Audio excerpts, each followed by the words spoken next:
You know, there are American heroes who don't like this idea. Neil Armstrong, Gene Cernan have both testified against commercial spaceflight and the way that you're developing it, and I wonder what you think of that. I was very sad to see that, because those guys are, those guys are heroes of mine, so it's really tough.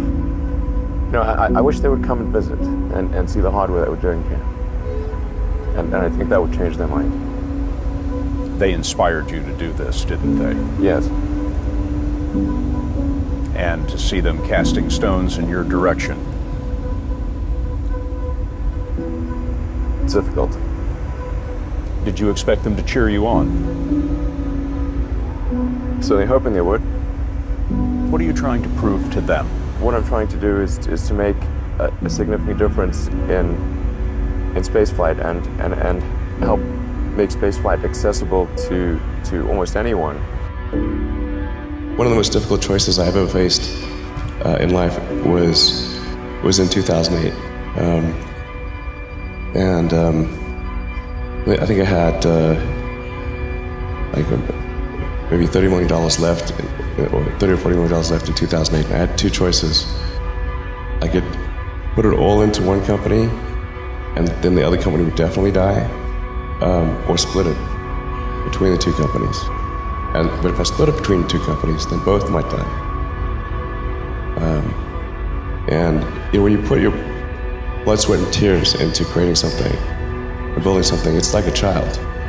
And so it's like, which one am I going to let one starve to death? I couldn't bring myself to do it, so I split the money between the two. Fortunately, thank goodness, they both came through. What was your biggest failure, and how did it change you? Well, there's a ton of failures along the way, that's for sure.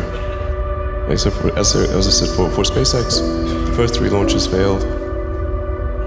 And we actually were just barely able to scrape together enough parts and money to do the 4th launch. If that 4th launch had failed, we would have been dead. So multiple failures along the way. I tried very hard to get the right expertise in for SpaceX. I tried hard to find a great chief engineer for the rocket, but the good chief engineers wouldn't join, and the bad ones, well, there was no point in hiring them. So I ended up being chief engineer of the rocket. So if I could have found somebody better, then we would have maybe had less than 3 failures. That 3rd failure in a row, did you think, I need to pack this in? Never. Why not? I don't ever give up.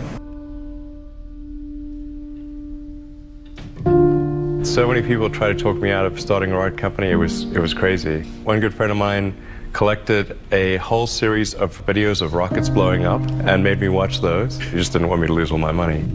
We're doing these things that seem unlikely to succeed, and we've been fortunate, and at least thus far they have succeeded. Now is the time to take risk. You don't have kids. As you get older, your obligations increase.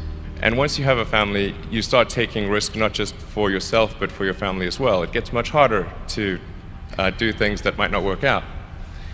So now is the time to do that before you have those obligations. So I would encourage you to take risks now. Do something bold.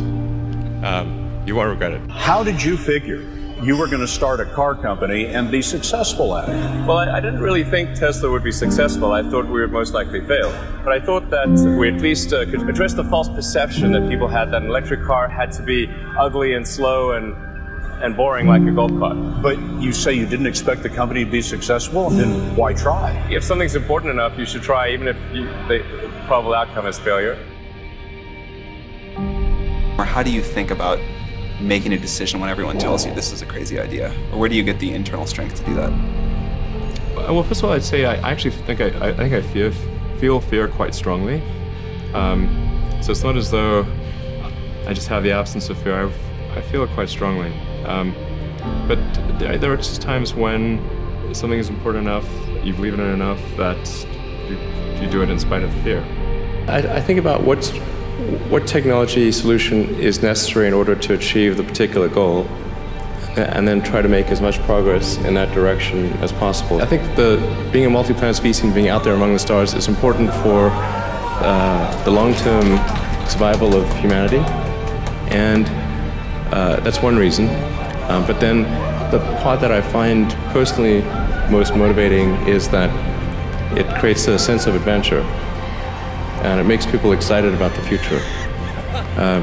If you consider two futures, one where we are forever confined to Earth until eventually something terrible happens, or another future where we are out there on many planets, maybe even going beyond the solar system, I think that second version is incredibly exciting and inspiring, and there need to be reasons to get up in the morning.